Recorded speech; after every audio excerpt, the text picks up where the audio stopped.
L'ange du Seigneur porta l'annonce à Marie, et elle conçut du Saint-Esprit. Réjouis-toi, Marie, pleine de grâce, le Seigneur est avec toi. Tu es bénie entre les femmes, et le fruit de ton sein est béni. Je suis la servante du Seigneur, qu'il me soit fait selon ta parole. Réjouis-toi, Marie, pleine de grâce, le Seigneur est avec toi. Tu es bénie entre les femmes, et le fruit de ton sein est béni. Et le Verbe s'est fait chair, et il a demeuré parmi nous. Réjouis-toi, Marie, pleine de grâce, le Seigneur est avec toi.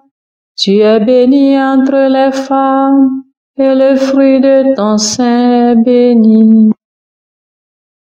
Priez pour nous, Sainte Mère de Dieu, afin que nous soyons rendus dignes des promesses du Christ. Prions. Que ta grâce, Seigneur notre Père, se répande en nos cœurs. Par le message de l'ange, tu nous as fait connaître l'incarnation de ton Fils bien-aimé. Conduis-nous par sa passion et par sa croix jusqu'à la gloire de la résurrection, par Jésus le Christ notre Seigneur. Amen.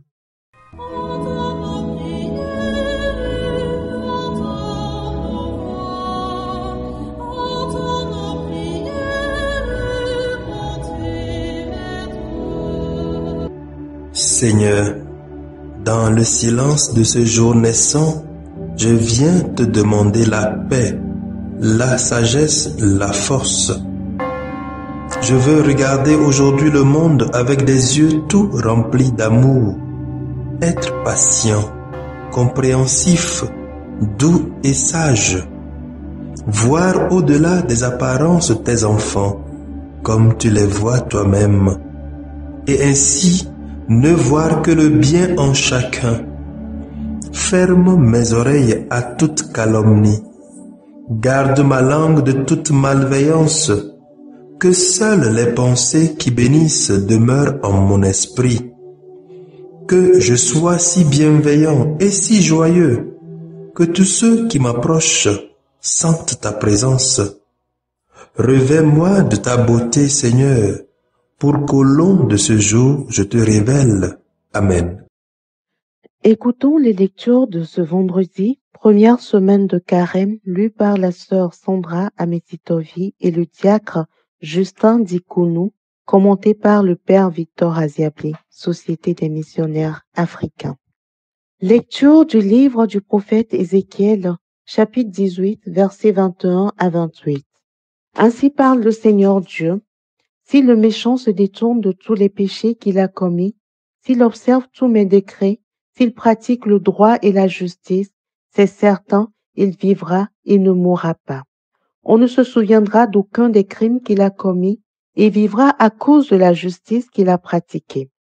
Prendrai-je donc plaisir à la mort du méchant, oracle du Seigneur Dieu, et non pas plutôt à ce qu'il se détourne de sa conduite et qu'il vive, mais le juste, s'il se détourne de sa justice et fait le mal en imitant toutes les abominations du méchant, il le ferait et il vivrait. Toute la justice qu'il avait pratiquée, on ne s'en souviendra plus. À cause de son infidélité et de son péché, il mourra. Et pourtant, vous dites, la conduite du Seigneur n'est pas la bonne. Écoutez donc, fils d'Israël.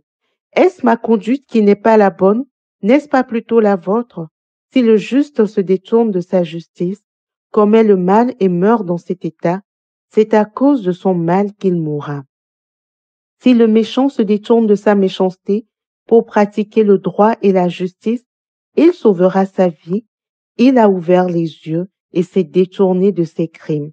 C'est certain, il vivra, il ne mourra pas. Parole du Seigneur. Nous rendons grâce à Dieu. Si tu retiens les fautes, Seigneur, Seigneur qui subsistera. Si tu retiens les fautes, Seigneur, Seigneur qui subsistera. Des profondeurs, je crie vers toi, Seigneur. Seigneur, écoute mon appel, que ton oreille se fasse attentive au cri de ma prière. Si tu retiens les fautes, Seigneur, Seigneur qui subsistera. Si tu retiens les fautes, Seigneur, Seigneur qui subsistera, mais près de toi se trouve le pardon pour que l'homme te craigne. Si tu retiens les fautes, Seigneur, Seigneur qui subsistera. J'espère le Seigneur de toute mon âme, je l'espère et j'attends sa parole. Mon âme attend le Seigneur plus qu'un veilleur ne guette l'aurore. Si tu retiens les fautes, Seigneur, Seigneur qui subsistera. Oui, près du Seigneur est l'amour, près de lui abonde le rachat, c'est lui qui rachètera Israël de toutes ses fautes. Si tu retiens les fautes, Seigneur, Seigneur qui subsistera. Ta parole, Seigneur, est vérité et ta loi, délivrance. Rejetez tous les crimes que vous avez commis, faites-vous un cœur nouveau et un esprit nouveau. Ta parole, Seigneur, est vérité et ta loi, délivrance. Le Seigneur soit avec vous et avec votre esprit. Proclamation de l'Évangile de Jésus-Christ selon saint Matthieu. Gloire à toi, Seigneur. Matthieu chapitre 5, versets 20 à 26. En ce temps-là, Jésus disait à ses disciples, « Je vous le dis, si votre justice ne surpasse pas celle des scribes et des pharisiens, vous n'entrerez pas dans le royaume des cieux. Vous avez appris qu'il a été dit aux anciens, tu ne commettras pas de meurtre, et si quelqu'un commet un meurtre, il devra passer en jugement.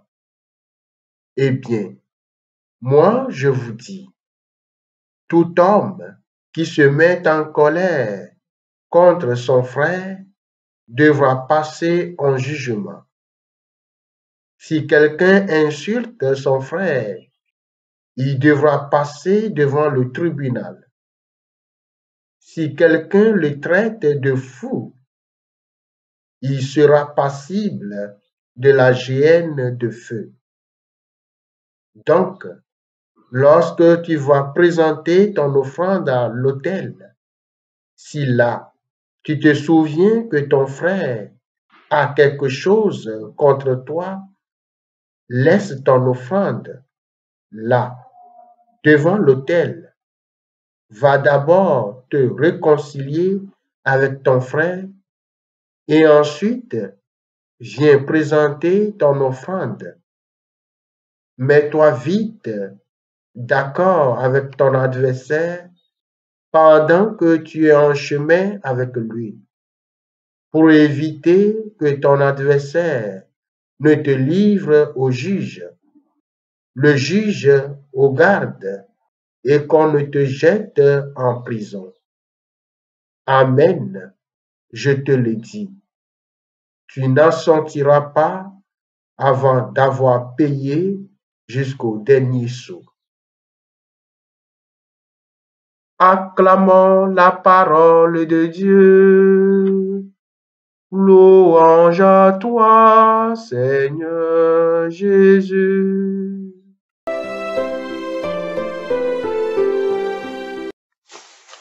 Que l'on meure ou qu'on vive, c'est un choix personnel qui nous engage et cela ne dépend pas de Dieu. La mort dont il est question dans la première lecture du livre du prophète Ézéchiel, au chapitre 18, les versets 21 à 28, n'est pas la mort biologique, sinon celle spirituelle qui est la séparation de l'âme avec Dieu. La mort biologique, nul n'en peut échapper comme conséquence du péché d'Adam et Ève. Comment Dieu prendrait-il plaisir à se séparer des hommes créés à son image et à sa ressemblance? À quoi aurait-il servi de créer des choses pour les anéantir après? Il vaut mieux ne pas les créer. Si donc Dieu nous a fait à lui, c'est par pur amour et il veut que nous vivions à la louange de sa gloire. Choisir la vie, c'est-à-dire vivre auprès de Dieu, c'est choisir de suivre le droit et la justice. C'est faire le choix d'écouter la voix de Dieu plutôt que de suivre nos propres visions. Ainsi donc, avoir la vie, c'est être greffé sur Dieu, source de toute vie. Car l'homme, le Adam, devint un être vivant quand Dieu souffla son esprit en lui. Or, ne pas pratiquer le droit et la justice, c'est se couper de la source de vie qui, par sa vie, nous avons la vie. Celui qui choisit délibérément de vivre hors de Dieu mourra certainement. Ce n'est pas Dieu qui le tue spirituellement parlant, mais c'est lui-même qui aurait choisi la mort. Dire ainsi, le juste mourra, non pas parce que sa justice pratiquée dans le passé serait emmagasinée dans une banque, sinon que la vie nous est transmise de façon instantanée quand nous nous connectons sur Dieu. Or, le juste, en laissant de côté sa justice, n'est plus en réseau et n'a plus la connexion avec Dieu. Il est déjà mort par manque d'alimentation. Mais si le méchant se détourne et revient vers Dieu pour se reconnecter, qu'est-ce qui l'empêcherait de mourir? Jésus pousse cette réflexion plus loin et nous signifie que se couper du frère, c'est aussi se déconnecter de Dieu, puisque le frère est aussi à l'image de Dieu. Pour ce faire, se couper du frère, c'est créer un mur de séparation avec Dieu. Or, ce que Jésus précise, c'est le fait que ce n'est pas nous qui sommes le coupable. Cependant, il nous faut nous réconcilier, sinon notre dilemme est un frein pour que descendent sur nous les bienfaits de Dieu. Dans ce cas, il vaut mieux aller trouver le frère le plus tôt possible, avant que ce dernier ne nous traîne chez le juge et le juge chez le geôlier. Ceci pour signifier que si nous ne réglons pas cette séparation, qui est une dette à payer, même après la mort biologique, il nous faut la payer avant de voir la face de Dieu. Jésus nous rappelle par ses propos l'existence du purgatoire. Le péché contre la charité, et si nous n'avons pas la chance, et si nous avons la chance d'atterrir au purgatoire, l'on doit la payer. Mieux vaut payer ces dettes que les frères ont envers nous que de passer un temps fou pour payer sa dette. Pour vivre, nous savons qu'il faut se connecter sur la source de vie. Et ce temps favorable nous est donné pour payer nos dettes que nos frères ont envers nous. Ainsi, des profondeurs, quand nous crierons vers Dieu, il nous répondra, « Me voici. » Amen.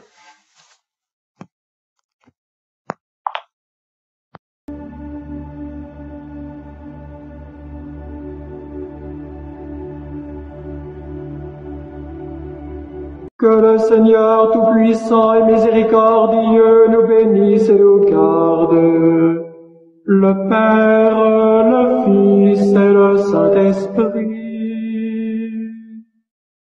Amen. Bénissons le Seigneur. Nous rendons grâce à Dieu.